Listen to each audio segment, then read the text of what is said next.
అది solid report. అది ఇది మాట్లాడేటప్పుడు మేము ఆలోచించుకొని మాట్లాడి నేను కూడా దాన్ని ముందుకు తీసుకెళ్ళినప్పుడు పర్యవసానాలన్నీ ఆలోచించి, కానీ నేను కూడా అనుకుని ఇది చెప్పాలా లేదా. ముఖ్యమంత్రి గారు చెప్పారు దీన్ని ఎంత తీసుకెళ్ళాలి, ఎందుకంటే మా భయం ఏంటంటే సెన్సిటివ్ అయ్యి మనం చేసేసామా.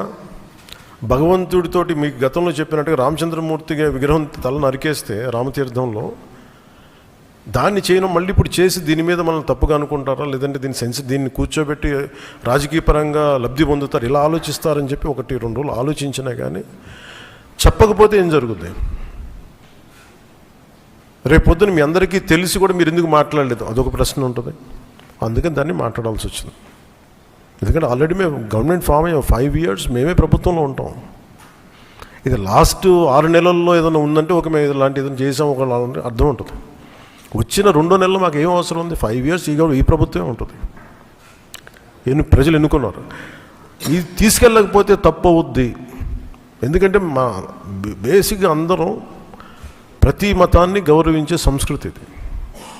ఈ దేశంలో హైందవ సంస్కృతి లేకపోతే మిగతా సంస్కృతులు లేవు. అలాంటి హైందవ సంస్కృతి మీద ఇంత అపవిత్రం జరిగినప్పుడు వీళ్ళు రిపీటెడ్గా చేస్తున్నప్పుడు ఇది చెప్పాలా లేదా అని కూర్చొని చాలా తర్జనలు పడి నాకు పర్సనల్గా గిల్ట్ ఉండి, అరే మనం ఇంత కళ్ళ ముందు ఇంత రిపోర్ట్ మాట్లాడకపోవటం అని చెప్పి చేసిన తర్వాత తద్వారా మీ అంశాలు తెలుసు. అది సుప్రీంకోర్టు దాకా వెళ్ళింది. కొంతమంది మీరు ఇట్లా అన్నారు, లారీకి లబ్ధన్నారు. మాకేం పోతే 5 సంవత్సరాలు మేమే ఉంటాం, మాకు ఆ భయాలు లేవు. కానీ దీన్ని కరెక్ట్ చేయకపోతే ఎందుకు మాకు ఉంది అంటే దీనికి నేపథ్యం అసలు వీళ్ళని మీరు ఎగ్జామిన్ చేయాలి. ఈ సమావేశం ద్వారా ప్రజలందరూ కూడా మేము ఏం ఎగ్జామిన్ చేస్తున్నామంటే వీళ్ళు ఎలాంటి పరంపర నుంచి వచ్చారు, వారసత్వం ఏంటి వీళ్ళకి. వీళ్ళు భగవంతుడి మీద పగబట్టారు. వీళ్ళు 7 కొండల స్వామి మీద పగ ఉంది. అది ఈరోజు పగ కాదు, ఏం పగో నాకు అర్థం కాదు. అది 7 కొండలు అంటాం. 7 కొండలు ఎందుకు, నీకు 2 కొండలు చాలని. భగవంతుడి మీద పగ ఏంటి ఎవరికైనా? వ్యక్తిగతంగా వర్గాల మీద పగ ఉండొచ్చు, ప్రత్యర్థి మీద పగ ఉండొచ్చు, కానీ విచిత్రంగా వీళ్ళు భగవంతుడి మీద పగబట్టారు.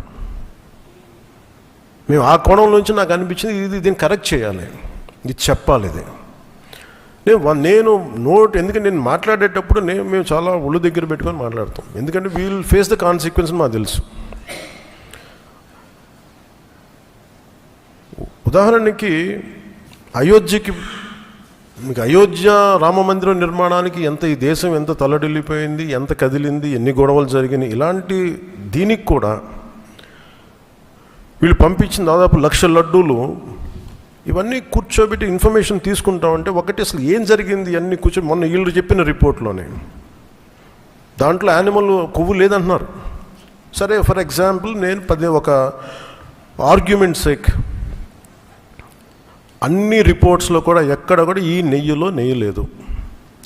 59,70,000 పైచిలుకు కిలోలు ఉండే 59,70,000 కిలోల నెయ్యి మీరు ఇది ఈ కల్తీ నెయ్యి అనకూడదు, దీన్ని కల్తీ వనస్పతి, కల్తీ పామాయిల్ అనాలి దీన్ని. ఇవి దీంతో కలిపి ఇన్ని కోట్ల లడ్డూలు చేసిన తర్వాత దాంట్లో 1,00,000 లడ్డూలు అక్కడ కూడా పంపించారు, అయోధ్య కూడా పంపించారు.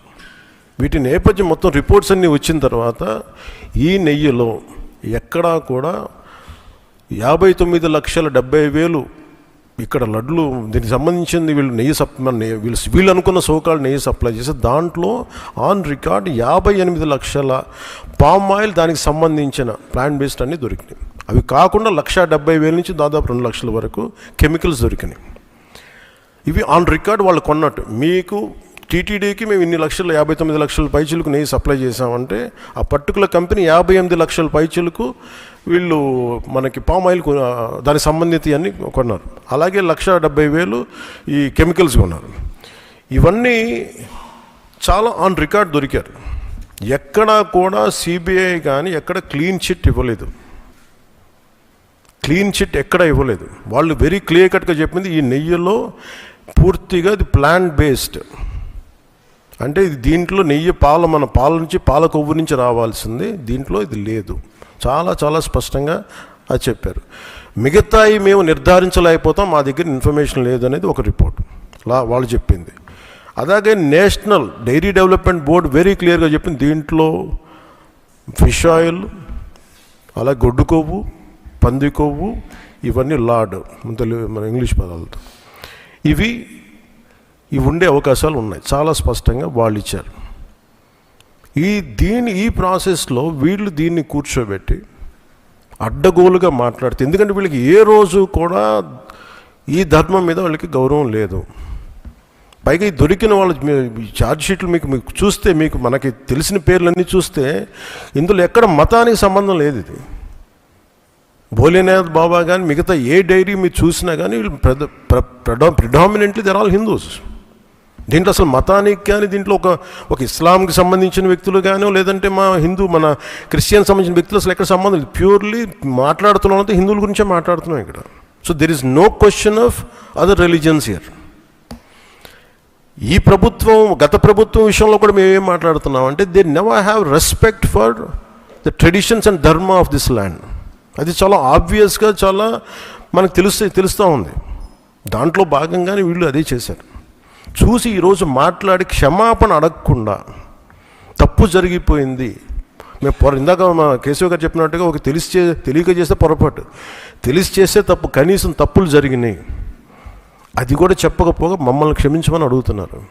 నేను ఒకటే చెప్తున్నాను, భగవంతుని మీద పగబట్టుకున్నవాడు సర్వనాశనం అయిపోతాడు తప్ప ఎవడు బతికిన దాఖలాలు లేవు, గుర్తుపెట్టుకున్నారు.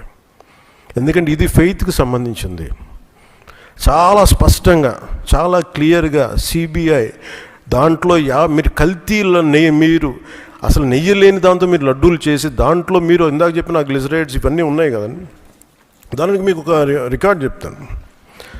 2019 నుంచి 2025 వరకు మీకు కనీసం ఒక నువ్వుల నూనె 180 రూపాయల నుంచి 268 రూపాయలు ఉండేది కనీసం 26కి, ఈ రోజుకి. సో వీళ్ళు సప్లై చేసే కాడికి మామూలు బజార్లో దొరికే ఒక నెయ్యి కనీసం 420 రూపాయలు కిలో. 2019 460 రూపాయలు, 2020 21కి 500 రూపాయలు. అలాంటి నెయ్యి వీళ్ళొక్కళ్ళకి మనకి 300 నకిలీ 319 రూపాయలు ఒకటి, 329 రూపాయలు ఒకటి, ఇవన్నీ కూర్చోబెట్టి ఈ నెయ్యిని సప్లై చేశారు. దీన్ని బట్టి మనకు అర్థమైంది. దీన్ని బట్టి బేసిక్ ఒక హౌస్ వైఫ్ చెప్పగలరు, ఒక గృహిణి చెప్పగలదు ఇది ఎంత కల్తీ జరిగిందనేది. ఇలాంటి నెయ్యిని కూర్చోబెట్టి ఇది భగవంతుడికి ఇచ్చి ఈరోజు బుకాయించి తప్పులు చేసి మళ్ళీ ఈరోజు ఏం లేదని మాట్లాడుతూ ఉన్నారు వీళ్ళు. మీరు వివేకానంద రెడ్డి గారు పబ్లిక్గా మర్డర్ జరుగుతుంది, రోడ్డు మీదకి వెళ్ళి చిన్నపిల్లవాడికి తెలుస్తుంది అత్యంత హేయమైనగా చంపేశారని. అది మర్డర్ కాదు, గుండెపోటని చెప్తారు. వెండి విగ్రహాలు పోతే, అమ్మవారి విగ్రహాలు పోతే పోయిందంటారు. విగ్రహం కాల్చి ఎవరైనా అపవిత్రం జరిగితే ఎవడు పిచ్చోడు చేశాడు అంటారు. ఈరోజు కల్తీ జరిగింది మాట అసలు కల్తీయే లేదు, ఇది పూర్తిగా మాకు క్లీన్ చిట్ ఇచ్చిందంటారు. దీన్ని బట్టి మనం అందరం అర్థం చేసుకోవాల్సింది, ఇది వీళ్ళకి దీని మీద గౌరవం లేదు. వీళ్ళకి 7 కొండల వాడికి 2 కొండలు చాలు అన్న ఆలోచన విధానం నుంచి పుట్టిన వాళ్ళు ఈరోజు ఏ స్థాయికైనా దిగజారగలరో ఇది చాలా ప్రస్ఫుటంగా మనందరికీ తెలియజేస్తూ ఉంది. ఇది we're very clear about protecting the traditional Hindu values, dharmic values. We're very clear about it. మేము చాలా స్పష్టంగా ఉన్నాం. మేము ఇక్కడ కల్తీ జరిగింది అంటే వేరే మతాలు అనటం కానీ, వేరే విశ్వాసాలను కించపరచడం కానీ ఎక్కడ లేదు. ఒక తప్పు జరిగింది, అడల్టరేషన్ జరిగింది. We're very clear about it. దీని వెనకడుగు వేసే లేవు. చాలా పొరపాట్లు జరిగినాయి. ఇది రిపీటెడ్ పొరపాట్లు కాస్త వీళ్ళని చూస్తే 2022లోనే వీళ్ళకి తెలియజేశారు. వీళ్ళకి ఇక్కడ కల్తీ జరిగింది 2022 రిపోర్ట్ ఇస్తే నేను క్యాబినెట్లో మాట్లాడుతూ ఉంటే దాన్ని తొక్కేశారు. దాని గురించి బయటికి తీసుకురాలా అంటే మీకు తెలిసే చేశారు. వీళ్ళని 2022లో మీకు కల్తీ జరిగిందని రిపోర్ట్ అప్పుడు వాళ్ళకి ల్యాబ్ టెస్ట్ వాళ్ళకి పంపిస్తే అప్పుడున్న టీటీడీ చైర్మన్ కానీ వీళ్ళు కానీ వాళ్ళు 100% తొక్కి పెట్టేశారు. దాన్ని బయటికి తీసుకురాలా. దాన్ని బేస్ చేసుకొని మళ్ళీ ఆల్రెడీ 22లో జరిగింది కదా, దాని గురించి సమాధానాలు లేవు. ఇవన్నీ తెలిసి కూడా మీరు అయోధ్యకి కల్తీ లడ్డులు పంపించారు. మీరు ఇది విశ్వాసాల మీద మీరు కొడుతున్న దెబ్బ. ఇది మీ ఆలోచన ఏంటి అది అనేది మీరు తెలుసుకోవాలి. అందుకే మీరు భగవంతుని మీద పగ పెట్టుకున్నవాడు ఎవడైనా సరే, 7 కొండల వాడి మీద పగ పెట్టుకున్నాడు ఎవరైనా సరే మట్టి కరిచిపోతారు తప్ప, మీరు ఇలా బుకాయించుకొని చేసిన తప్పులు క్షమాపణ వేడుకోండి తప్ప మీరు కూర్చోబెట్టి మేము క్షమాపణ, మీరు భగవంతుడికి మీరు క్షమాపణ చెప్పాలి. ఏడుకొండల వాడికి మీరు క్షమాపణలు చెప్పాలి. ఈరోజు మీరు మాట్లాడుతుంది ఈ రోజుతో ఆగదు. ఇది ఐ విల్ మేక్ షూర్, మా కూటమి will make sure that you will be liable everyone, ప్రతి ఒక్కరు కూడా. ఇది ఎంత టైం పడుద్ది, ఏం టైం పడుద్ది అనేది సిబిఐ ఫర్దర్ రిపోర్ట్ రావాలి, అది కేసులోకి మన కోర్టులకు వెళ్ళాలి. అన్నీ అయిన తర్వాత ప్రతి